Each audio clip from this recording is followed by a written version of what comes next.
英文嘅嗰啲即係字形俾我用啦，就變成佢未講乜嘢 OK 啦。咁中文基本上已經內定佢可能以字帶出嚟嘅，咁你就唔需要特登揀中文都得嘅，即係你其他 language 咧就要靠呢個地方做啦。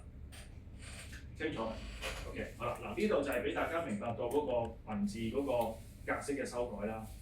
咁啊順便再講埋啦，就呢個係自然大細啦，呢個係顏色啦，顏色好簡單，照顏色喺呢度係，即係照選擇。咁另外就係亦都有啲漸變顏色喺度用嘅，即係邊錯係啦 OK， 或者變咗咁嘅效果。好另外一陣間講嗰啲 effect 啦嚇，咁你自己試咗呢個先。